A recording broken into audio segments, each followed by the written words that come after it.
What's up guys? Today, I will explain a romance drama film. In opening of the movie, we hear Hazel voice saying, "I believe we have a choice in this world about how to tell sad stories. On the one hand, you can sugarcoat it, the way they do in movies and romance novels. Where beautiful people learn beautiful lessons. Where nothing is too messed up that can't be fixed. With an apology and a Peter Gabriel song. I like that version as much as the next girl does.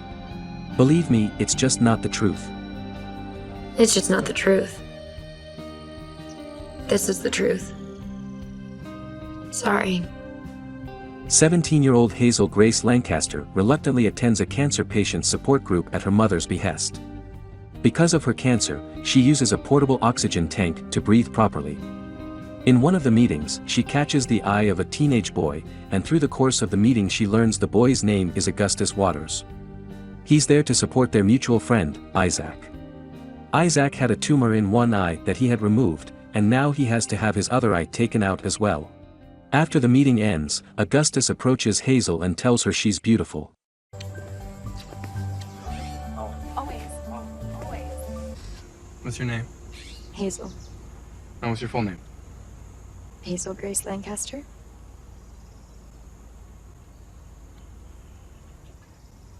What? I didn't say anything. Why are you looking at me like that? Because you're beautiful. Oh my god. I enjoy looking at beautiful people.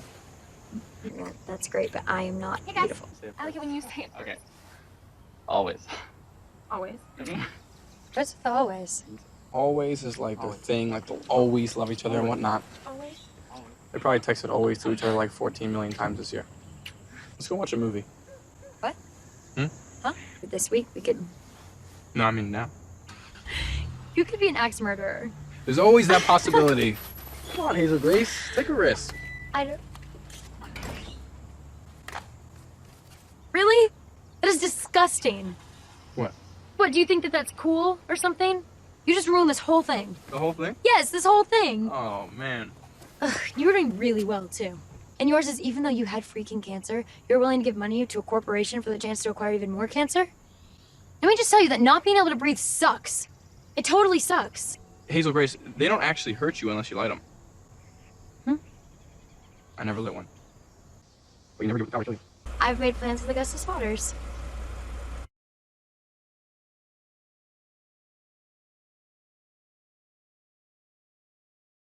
He invites Hazel to his house to watch the movie, and while hanging out, the two discuss their experiences with cancer. Hazel reveals she has thyroid cancer that has spread to her lungs. Augustus had osteosarcoma, but he is now cancer-free after having his leg amputated. Before Augustus takes Hazel home, they agree to read one another's favorite novels. Augustus gives Hazel The Price of Dawn, and Hazel recommends An Imperial Affliction. Hazel explains the magnificence of An Imperial Affliction. It is a novel about a girl named Anna who has cancer, and it's the only account she's read of living with cancer that matches her experience.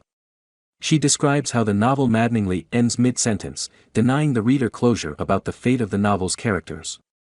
She speculates about the novel's mysterious author, Peter Van Houten, who fled to Amsterdam after the novel was published and hasn't been heard from since. A week after Hazel and Augustus discuss the literary meaning of An Imperial Affliction, Augustus miraculously reveals he tracked down Van Houten's assistant, Lydwich, and through her he's managed to start an email correspondence with the reclusive author. He shares Van Houten's letter with Hazel, and she devises a list of questions to send Van Houten, hoping to clear up the novel's ambiguous conclusion. Hazel is most concerned with the fate of Anna's mother. She figures that if Anna's mother survives her daughter's death, then her own parents will be alright after Hazel dies. Is it really 1 a.m.? I should probably go to sleep. Okay. Okay. Okay. Okay. Perhaps okay will be our always. Okay. Van Houten eventually replies, saying he could only answer Hazel's questions in person. He invites her to stop by if she is ever in Amsterdam. Hazel tells Franny her mother about it. Franny says, "I want you to have everything you want in the world. But we don't have the money to getting all the equipment over there." Augustus asks Hazel to just ask the genies and use her wish. The Genies is a charitable Make-A-Wish foundation. But Hazel says she already used it. Use your wish. I already used it. Pre-miracle. When'd you use it on? Not Disney. Hazel Grace. You did not go to Disney World. You I did was not use your 13. last dying wish to go to Disney World. And Epcot Center. Oh my God. It was actually a really fun trip. That's the saddest thing I've ever heard No, in my I meant entire Goofy. life. Now I'm just embarrassed. Why are you embarrassed? I can't believe I have a crush on a girl with such cliche wishes. Terrible. You coming? Shortly after, Augustus invites Hazel on a picnic. It turns out he's planned an elaborate Dutch-themed picnic where he reveals that a charitable foundation that grants the wishes of kids with cancer has agreed to grant his. He's taking the two of them to Amsterdam to meet Van Houten. She is thrilled. Then Hazel asks her mother if she can go. She and her mother go to her Dr. Maria. Hazel asks her doctor, what if her mom came with her? Then the doctor agrees. Hazel suffers a serious episode in which her lungs fill with fluid and she goes to the ICU. Later Hazel recovers. And we see Gus waiting to meet her, but her father tells Gus to go home and rest. Hazel is determined to go to Amsterdam. There is a problem though. Her parents and her team of doctors don't think Hazel is strong enough to travel. While her parents are talking to doctors about her situation, Hazel sees a flashback of herself in hospital when she was 13. She remembers her mother telling her, "You can let go, sweetie, don't be afraid." Don't be afraid.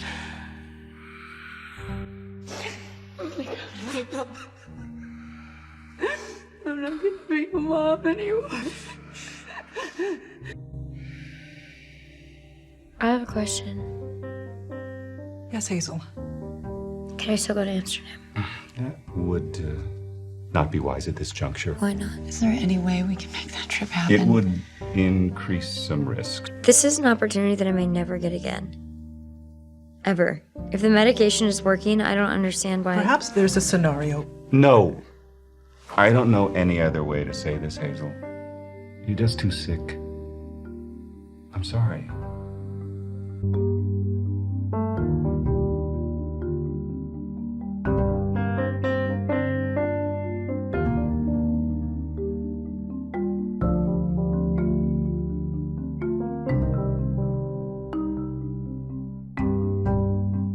Hazel's doctors eventually allow the trip. Hazel and Gus arrive in Amsterdam and Gus confesses his love for Hazel during a romantic meal sponsored by Van Houten. The following afternoon, they go to Van Houten's house, but are shocked to find out he is a mean-spirited alcoholic. Please be nice. Come in. Which of you? I am. We have some questions. At the end of the book, Let's Anna's... imagine you're racing a tortoise. Hazel, I'm sorry. I have no idea what's going on. You seem so intelligent in print, Mr. Waters. Has the cancer found its way into your brain? Peter. Can we for 1 second just focus on Anna? Please. Too sick to continue. I am not interested in talking But about that that doesn't book. mean that her family...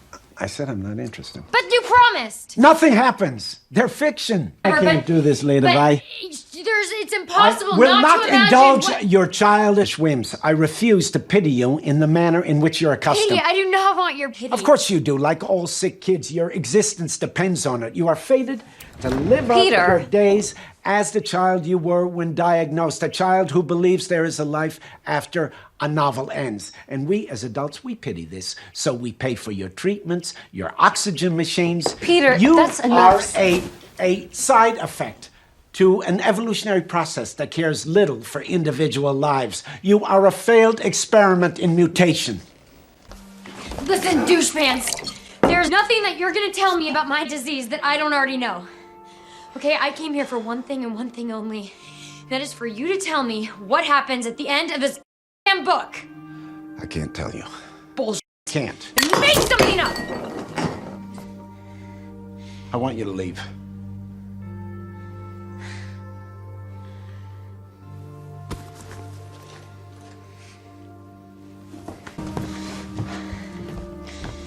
Have you ever stopped to ask yourself why you care so much about your silly questions?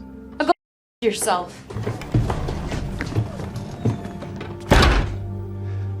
It is revealed that the emails from Van Houten had actually come from Lydwich, who arranged the meeting without Van Houten's knowledge. Van Houten taunts Hazel for seeking serious answers to a piece of fiction and belittles her medical condition. The teens leave, utterly distraught. Lydwidge invites them to go sightseeing to make up for their ruined experience, and they visit the Anne Frank house, where they share their first kiss. The next day, Gus tells Hazel that his cancer has returned, spread throughout his body, and is now terminal. Hazel is heartbroken, but hopeful.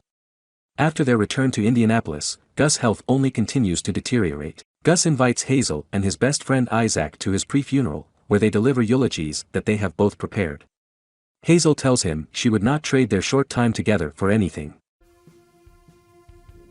God, do I want more days for Augustus Waters than what he got? But Gus, my love, I cannot tell you how thankful I am for our little infinity.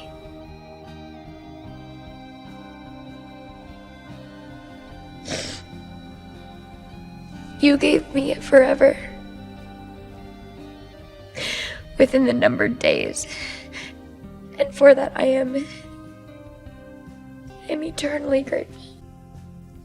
I love you so much.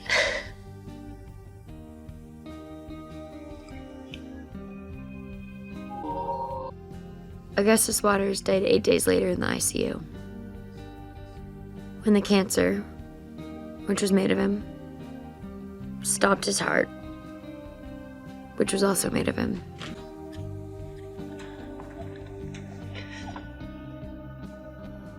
Gus dies 8 days later. Van Houten attends his funeral, revealing that Gus had demanded he do so. Van Houten explains to Hazel that an imperial affliction is based on his own daughter, Anna, who died from leukemia at a young age. He gives Hazel a piece of paper, which she initially discards, but later retrieves after a conversation with Isaac reveals that the paper was a letter from Gus, not Van Houten. The former had asked Van Houten for his help in writing a eulogy for Hazel. Please get out of my car! Hazel reads the letter, in which Gus accepts his fate and professes his love for Hazel.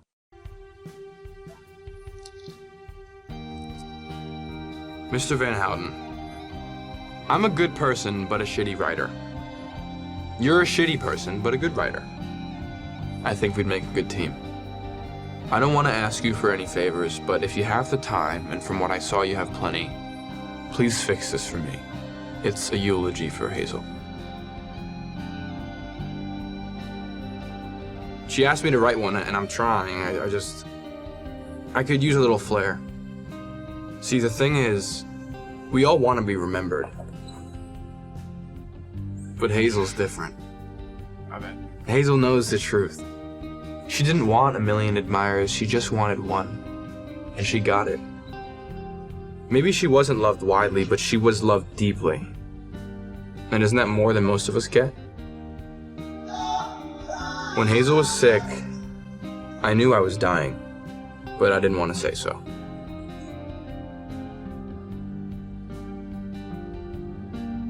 She was in the ICU, and I snuck in for 10 minutes, and I sat with her before I got caught. Her eyes were closed, her skin pale, but her hands were still her hands. Still warm, and her nails were painted this dark blue-black color, and I just held them. And I willed myself to imagine a world without us, and what a worthless world that would be. She's so beautiful. You don't get tired of looking at her. You never worry if she's smarter than you, because you know she is. She's funny without ever being mean. I love her. God, I love her. I'm so lucky to love her, Van Houten.